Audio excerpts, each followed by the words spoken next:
KR news में आप सभी का स्वागत है। नागरिकता संशोधन बिल के खिलाफ आज कुल जमाती तंजीम की जानिब से महाराष्ट्र के नांदेड़ में ख़वातीन का अजीमुश्शान एहतजाजी जलसा मुनक़्क़िद किया गया। जलसे का आगाज़ तिलावत कलाम पाक से किया गया। आज हज़ारों की तादाद में ख़वातीन हज़रात ने इस जलसे में शिरकत की। मोदी हुकूमत और अमित शाह पर जोर दिया कि वो इस कानून को रद्द करे, नहीं तो इस तरह के जलसे की शुरुआत हो चुकी है जिसका इख्तिताम कब होगा इसका पता नहीं। इस जलसे के पेश नज़र ट्रैफिक निज़ाम में सुबह से ही तब्दीली की गई थी। सड़कों पर बुर्क़ापोश ख़वातीन का हुजूम नज़र आ रहा था। कड़ी धूप होने के बावजूद भी ख़वातीन मुक़र्रिरीन के बयानात समाअत कर रही थी। मुक़र्रिरीन ने अपने बयानात के दौरान साफ कह दिया कि हुकूमत को हम अपने दस्तावेज़ात नहीं देंगे, चाहे हुकूमत हमारे ख़िलाफ़ कुछ भी इक़दाम कर ले। इस जलसे में मुस्लिम ख़वातीन के अलावा गैर मुस्लिम ख़वातीन की भी कसीर तादाद दिखाई दी। इस जलसे को कामयाब बनाने के लिए कुल जमाती तंजीम के ज़िम्मेदारों और रज़ाकाराना तंजीम के ज़िम्मेदारों ने शिरकत की। इस मौके पर मुफ्ती अयूब क़ासमी, मौलाना तुराब रिजवी, अजीम रिजवी, सैयद मोइन, मोहम्मद साबिर चौश, मोहम्मद अकरमुद्दीन, मोज़िर रहमान, अब्दुल गफ़्फ़ार, मोहम्मद रफ़ीक उर्फ मुशी ने जलसे को कामयाब बनाने के लिए कड़ी मेहनत की और नज़्म व ज़ब्त को बरकरार रखा। मोहम्मद साबिर चौश ने जलसे में शिरकत करने वाली तमाम ख़वातीन व ज़िम्मेदार व मीडिया का शुक्रिया भी अदा किया। ये कानून को पूरी तरीके से ही गलत है। इस गलती का एहसास सरकार को नहीं हुआ, लेकिन जनता को भी।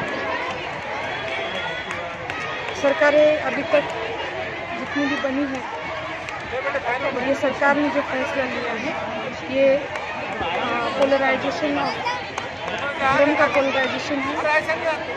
भेदभाव इसमें कोई भी जो है हिंदू मुस्लिम या जो भी गरीब तबके के लोग हैं उनको ये मिट्टी में मिलाने का कानून है।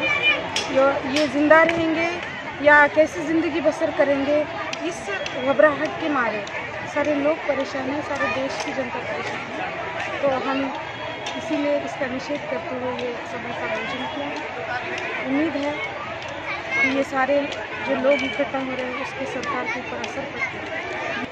आज जो है सरकार ने बिल पास किया है वो उसके विरोध में हम यहाँ प्रदर्शन के लिए इकट्ठा हुए हैं और सब आवाम ये चाहती है, सब जनता, बहुजन जनता ये चाहती है कि ये बिल पास ना हो, क्योंकि बहुत सारे सवाल इस पर उठ रहे हैं और सारी आवाम इससे परेशान है। जनजीवन पूरा डिस्टर्ब हुआ है और रोटी कपड़ा मकान ये रोज़मर्रा की ज़िंदगी जीते जीते ये जो सरकार है वो कुछ अलग अलग सवाल खड़ा किए जा रही है जनता के सामने और इसीलिए ये जनता की आवाज़ सरकार तक पहुंचाने के लिए हम ये निषेध का ये प्रदर्शन आज यहाँ जारी किया था और हम आशा करते हैं कि हमारा ये आवाज़ मोदी और शाह की सरकार तक पहुंचेगा और ये बिल जो पास करने की कोशिश में ये RSS का एजेंडा लगा हुआ है वो पास नहीं होना चाहिए और ये सरकार हमारी ये आवाज़ सुनकर ये बिल कैंसिल कर देंगे, कैंसिल होना चाहिए, ऐसी हम आज आशा करते हैं। 1955 सुद्धा आपल्याकडे हा कायदा होता, त्याच्यात बदल करून त्याच्यात मुस्लिमांना वगळण्यात आलेला आहे आणि हा खरं तर धार्मिक मतभेद करणारा हा कायदा आहे आणि त्याच्या आधारे जे NRC येणार आहे, आपण बघितलं आहे की आसाममध्ये NRCचं काय झालेलं आहे। NRCमध्ये जसं कास्ट सर्टिफिकेटसाठी इथल्या खालच्या जातींना झटावं लागतं, कधी तर भ्रष्ट म्हणजे कधी तर पैसे पण द्यावे लागतात। आसाममध्ये देखील आज तिथले लोक बसलेले आहे याच्या विरोधात, कारण आसाममध्ये जे बघितलं आपण 19 लाख लोक जे आहेत ते 19 लाख लोकांना नागरिकत्व मिळालेलं नाही, कारण त्यांची जे कागदपत्र आहेत ते मिळते जुळते नाही। आज मी घरेलू कामगारांमध्ये काम करते, मला हे दिसतं की ज्या घरेलू कामगार आहेत त्या मोठ्या प्रमाणात निरक्षर आहे, कमी शिकलेले आहे, त्यांचं आधार कार्डवर वेगळी जन्मतारीख असते, निवडणुकीचं जे कार्ड असतं त्याच्यावर वेगळी असते आणि त्यांची नावं बदलले जातात। हा सगळा गोंधळ इथं आहे। या पार्श्वभूमीवर जर बघितलं तर हा जो कायदा आहे याच्यामध्ये गरीब वगळले जातील, याच्यामध्ये स्त्रिया मोठ्या प्रमाणात वगळले जातील आणि नैसर्गिक आपत्तीमध्ये जे काही विध्वंस होतं, घरदारं जातात। आपण बघितलं सांगली कोल्हापूरमध्ये जो पाऊस झाला त्याच्यामध्ये घरातले सगळे डॉक्युमेंट्स अक्षरशः ग्रंथालयात गेली, तर अशा वेळेस या लोकांना नागरिकत्व मिळणार नाही, हे खरं तर सगळ्यांसाठी धोक्याचं आहे आणि मग यासाठीची लढाई आहे आणि ही आम्ही शेवटपर्यंत लढतो। पहिल्यांदा तर मी मार्क्सवादी कम्युनिस्ट पक्षाच्या वतीनं NRC आणि CAA चा जाहीर निषेध करते। हे NRC आणि CAA नुसतं मुस्लिमांच्या विरोधात नसून तो 40% हिंदूंच्या विरोधात आहे आणि गोरगरिबांच्या विरोधात आहे। आणि मी या देशातल्या मोदी आणि शहाला सांगू इच्छिते की 5 वर्षासाठी तुम्हाला लायसन मिळाले म्हणून या देशातल्या गरीब जनतेला तुम्ही बाहेर काढण्याचा प्रयत्न करू नका।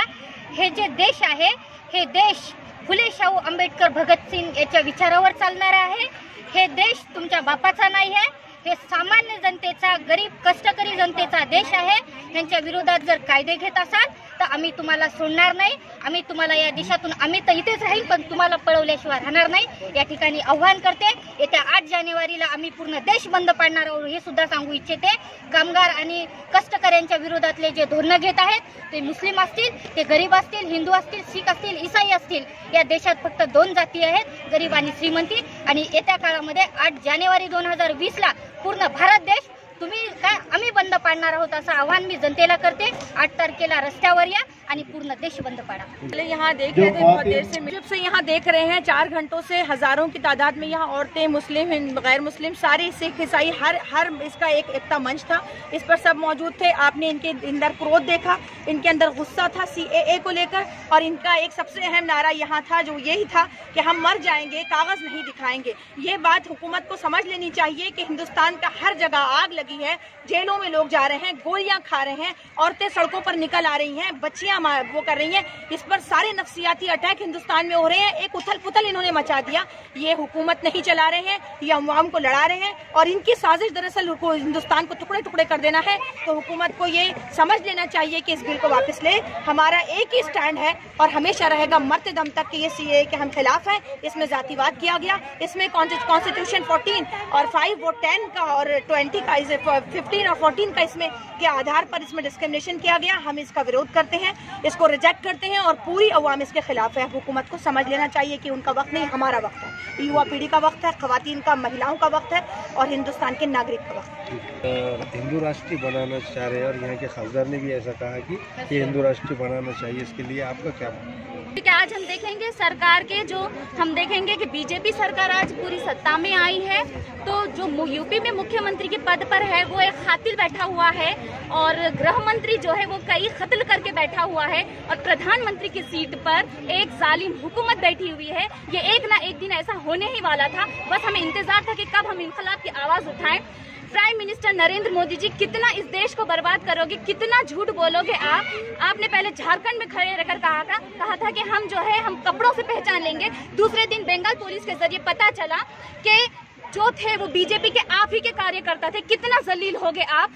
22 दिसंबर को आपने रामलीला मैदान में कहा था कि NRC नहीं होगा, NRC आसाम में है, CAA हिंदू में भी नहीं है, मुस्लिम में भी नहीं है। और यही बात 9 दिसंबर को अमित शाह आपके छोटे भाई ने संसद में कहा था कि NRC लागू होगा, सारे देश में होगा। फिर बाद में अमित शाह ने यह कहा था कि CAA लागू होगा। आप दोनों छोटे मियाँ बड़े मियाँ का गेम खत्म करें। कितना झूठ बोलोगे, कितना बर्बाद करोगे इस देश को। You should be ashamed of your self prime minister Modi, you should be ashamed of your self Amit Shah, you should be ashamed of your false dirty tongue, and shame on you, your worst politics, and shame on you for being humiliated around the world. How much humiliated will you have? कितना जलील हो गया हमारी नजरों में, सारी दुनिया की नजरों में। हमें आजादी चाहिए, बस कीजिए ये ड्रामा, ये RSS, ये बीजेपी का, और हम जो है इनकलाब ला कर रहेंगे। असल में आज की जो है हिंदुस्तान की आजाद तो 1947 में हुआ था, असल आजादी तो हम कराएंगे हिंदुस्तान में। मंजूर किया है उसकी मजम्मत तो सबसे पहले मैं इस शेर से करूंगी कि हम अमन चाहते हैं मगर जुल्म के खिलाफ, हम अमन चाहते हैं मगर जुल्म के खिलाफ, गर जंग लाजमी है तो फिर जंग ही सही। मुल्क की जाफरानी हुकूमत अपने मजमूम इक़दाम की तकमील पर बजिद है, लेकिन ताहम उसे हमारे आगे बिलाकर झुकना ही पड़ेगा। मुल्क की मुख्तदर शख्सियतें, वजीर आजम और वजीर दाखिला, ये बेहम और मुसलसिल झूठ बोले जा रहे हैं, और ये जो बदनाम ज़माना कानून है, इसको हमारे मुल्क में हम कोई भी जगह मिलने नहीं देंगे, कोई भी मुकाम मिलने नहीं देंगे। और ये दस्तूर मुखालिफ जो कानून पास किया गया है वो सीधा और सीधा डॉक्टर बाबा साहेब अम्बेडकर के बनाए गए दस्तूर पर हमला है। इससे न सिर्फ मुसलमान बल्कि हिंदू बरादरी के भी 50 जातों को नुकसान पहुंचेगा, वो इससे मुतासिर होंगी। पसमानदा तबका तो इससे मुतासिर हो ही रहे हैं। और बुनियादी बात यह है कि ये दस्तूर की दफ़ा 14 और 15 के खिलाफ है और इसकी खिलाफ वर्जी करता है। एक अच्छी और खुशी की बात यह है कि ये जो जद्दोजहद आज़ादी की तरह इस दस्तूर के खिलाफ जो कानून मंजूर हुआ है उसके खिलाफ आवाज़ मुसलमानों की ही जानिब से उठी है, जिसकी इब्तिदा हमारी मिल्ली बहनों जामे मिल्ला इस्लामिया के तालिबात से हुई है। और फर्क सिर्फ इतना है कि जद्दोजहद आज़ादी में उलमा ने सफ़े अव्वल के दस्तों का काम किया था और अब इस वक्त हमारी सनफ़े नाजुक सफ़े अव्वल के दस्तों का काम कर रही हैं और जिन पर यह शेर मुज़दाक़ आता है हफीज़ जालंधरी का कि मैं अकेला ही चला था जानी बेमंजिल मगर, मैं अकेला ही चला था जानी बेमंजिल मगर, लोग साथ आते गए और कारवां बनता गया। मुल्क की माशियत सुस्त रफ्तारी का शिकार है, रोजगार के जराए नहीं है और हमारी हुकूमत को चुनिंदा ममालिक के अक़लियतों की फिक्र पड़ी हुई है। ये का नहीं है बल्कि रजिस्टर ऑफ नेशनल अनएम्प्लॉयमेंट का वक्त है। बस मैं इतना ही कहूँगी कि दीप जिसका मोहल्लात में ही जले, चंद लोगों की खुशियों को लेकर चले, वो जो साए में हर मसलहत के पले, ऐसे दस्तूर को सुबह बेनूर को मैं नहीं मानती। मैं आज जो जलसा था इसके अंदर जितनी भी ख़वातीन आए थे अल्लाह ताला ने उनको बहुत अच्छी सलाहियत दी है कि 4 घंटे उन्होंने पूरी धूप में जलसे का पूरा तमाम जलसे के जो इतने भी मुकर्रर थे उनकी सबकी बात सुनी है और इंतज़ाम में इंशाअल्लाह किसी तरीके का कोई डिस्टर्ब नहीं हो चुका। और भी मैं उनका जितने मुकर्रर आए थे उनका तहे दिल से शुक्रिया अदा करता हूँ और जितने हमारे माँ बहनें आए थी उनका भी मैं तहे दिल से शुक्रिया अदा करता हूँ। अल्हम्दुलिल्लाह आने वाली बारी में हमारे जो भी जलसा है कुल जमात की तरफ से इसके बारे में हम और आगे जो भी रहेगा इसके बारे में मालूमात देंगे, पर इसको तहरीक को बंद नहीं करने का है। हमें आपका सबका ताउन इस तरीके से हमेशा